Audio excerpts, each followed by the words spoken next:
right. And again, before Nick starts in here, and yes, Brad Stevens will be fired before the end of the show. That's a certainty with Nick on here. Before Nick starts in here, I will say that to me is a true failure of preparedness and focus and whatever you want to put it, whether you put it on the coach or all the players in this case. Because I got a target for today. It's not Stevens, and we'll get to it in a little bit, but it was a disgraceful effort, start to finish. So since Nick, we'll give Nick first bite at the apple here. Mm-hmm. Yeah. Just say it for me. No, it was a gutless. It sums up what I have felt this entire season has been, and I don't have anything else to say. I mean, Tatum no show. Oh boy, I'm not apologizing. No, everybody man. should have not an apology Kim. for Marcus Smart, because he's the only guy with the heart and a pulse, and he was back in Boston or he was on the bench injured. Because let him shoot, because at least he shows up every game. Jayson Tatum, probably the worst game of his career. No heart, no passion, gutless. Not a Celtics team. Jimmy? That's my negativity, John. I have to, unfortunately, echo what Nick's saying right now. I don't think I come on this show and just bash the Celtics every single episode. So when I actually – Neither do I. No, I don't think you do. I think I'm pretty fair. I'll praise them when they do well. I criticize them when they don't. They deserve every bit of bashing today. I mean, this was a pathetic performance. I mean, you could argue that Jayson Tatum shouldn't have even came out in the second half. They should have just kept him in the locker room, honestly. Not only for preservation, Jimmy, this might have been a moment to send a little message. Like, that's what I'm saying. It's obvious you don't want to play today, Jayson. It's obvious you're not into this game. It was everything. It was on defense, standing around, the switches, the shot choices, the lazy, all of those fouls, so lazy. The last offensive foul he got, same thing. He's like, I don't have the energy to put on a move here, so I'm just going to lower my shoulder and hope it doesn't get called. Every single aspect of his game was absolute dog shit. Yeah. Slow, like he didn't want to be there. Yeah. Right. I think what pissed me off the most, too, was the laziness and the passing. It's like, come on, Celtics. Again, so many impressive stretches throughout the last two games where they were looking so cohesive and you saw the passing. Obviously, 2 games ago was the best example of that. But we're seeing them go back, revert to this pattern of pass, stand around, pass, stand around. And Tatum, you were the one that was keeping this thing going. Like, you were the reason why so many open looks were there for Shemi Ojale, why Shemi and Pritchard broke a record, a couple nights ago at TD Garden or a few nights ago at TD Garden. You're the reason that happens. Listen, if you're not going to be able to be scoring, Celtics fans need 8, 9, 10 assists out of you easily on a night like this. You had 4 assists, but they were ugly, right? So many ugly passes, a lot of turnovers. As a team, guys, I mean, and I know the final stats are a little better, but and again, I want to pull it up here, but it was something like, let me see the final numbers here. It was something along the lines of, I think, like early into the fourth quarter, they were 7 assists and 16 turnovers. This was in the fourth quarter. By the time it was, you're basically about to embark on taco time, and that number got padded near the end, so they ended up 14-17. So, but that's where that game was. That's still a because gross. Taco. That's a gross. They had 10 turnovers by halftime. I mean, that's terrible assist to turnover ratio. I would say one bright spot, but it isn't, would be Kemba Walker. But all his points came from the 3-point line again. He is you got to blend both things. He had a ton of drives this game. That's easily the brightest spot. This was his first. That was actually this was his first game where he actually did some damage going to the basket. Yeah, that spot is actually it's actually brighter than your background. Field on the box score. It's a brighter spot actually.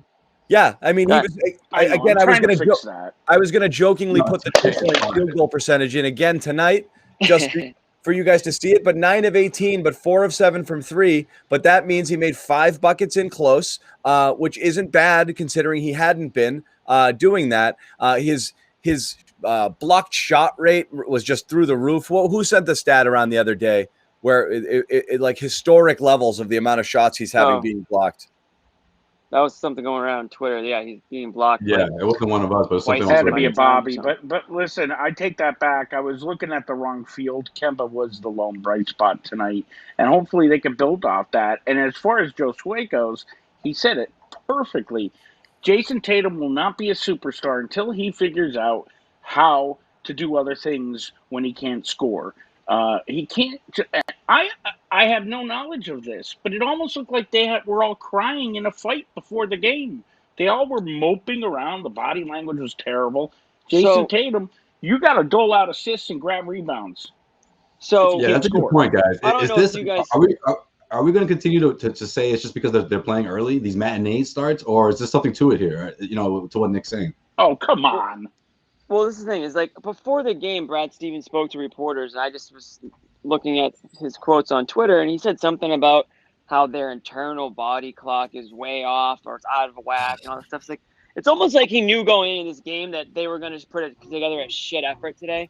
But like, how can you let that happen? Like, how can you give that excuse? Oh, our internal body clock is off. Like, come on, this is the NBA. Everyone's playing the same schedule. Everyone's but back-to-backs and flying in this place and that place and dealing with COVID, and everyone's dealing with the same shit. So don't give your players an excuse to just play that type of. Well, they all of a game have today. that. They all have that same excuse, and so everybody. So it's not an excuse. I'm saying yes. That's what I'm saying is you can't use it because everyone else does. The only option at this point would be more load management to keep guys fresh, both mentally and physically, which you don't have the luxury of doing because this roster is basically has 3 NBA players on it. So you got to pick and choose your spots. They're 13-13 now. You could have ended up with this record right now if you decided to strategically sit some of your best players here and there for getting better efforts in games where you've lost to the Pistons twice and the Wizards once right now. You know, like, I mean, come on, guys. You know, cash in the Lakers game. You know, Yeah, you know, yeah. do If something like that. we're switching it off, right? John, it's like this. Sorry. Go. No, go ahead. I was going to say Nick. it's like this. They've not Nick, earned go right now. thing to be able to not show. They've all earned. Oh boy, somebody called me in the middle of that. Sorry. They've not earned yet the right to not show up for slow games or for down games or bottom feeder games. Like, I don't think that's ever. But like, you know, good teams do that occasionally. It's hard to get up for that game. This is a bad team. They're not good. They're bad, right? So they need to like go and kick the balls off of Washington and Detroit and these pathetic puddle teams. Like, no heart. Nick is trying so hard not to criticize Brad right now. Mm-hmm. It's discipline. I told him beforehand, I don't want this to be a bitch fest between you and Jimmy about Brad. But we'll get there. We'll get there. Yeah, it's gonna get there. The conversation deserves criticism today. I agree completely. I mean, but where do you want to start?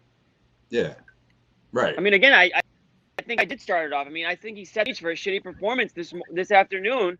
You know, telling reporters that their internal body clocks are all out of whack. It's like, cry me a river, guys. Like, get out there and play the damn game. It's 48 minutes. You know, half the guys are, you know, missing time anyways for various reasons. So just put it together. You know, I mean, can I say one thing before we launch into it fully? Yeah, of course. Just in defense of what's going to come Brad's way and what's already coming in the chats here, I will say one thing. Okay, the thing with Brad Stevens is he's supposed to have the ability to coach underachievers and underdogs. This is correct. Okay, so that's. I don't know if you're going to say Brad's failing at the thing he's supposed to be good at, or it's indicative of just how poor this roster is. And again, I know in Celtics world, we get stuck in these ridiculous, like, ebbs and flows where we're talking about Semi Ojeley's legit. Look at him. He's a real contributor. And like, I just don't think we look at it with the same eyes that like anybody on the outside looking in sees. And they see a roster that is filled with guys who are more like 8, 9, 10 back end of your rotation players than they are possible, you know, starters or 25-minute a game guys. Like, every team has 2 Semi Ojeleys, okay? And they don't play them very often. Even the bad teams. Like, everyone's got these guys. They're Well, all the over. Bobbies of the world. The Bobbies of the world put these guys up on a pedestal that they don't belong on. Yes. The He's not nerds, here right the now to nerds. defend himself, but They're They're roster nerds. filler, these guys, okay? They're usually guys who fill out the back end of your roster, but here they're 5 through 8 rotation style players, or because that's just what you've got. Slash starting every once in a while. You're starting Grant Williams and Semi Ojeleye. These guys are back end of the roster John, players.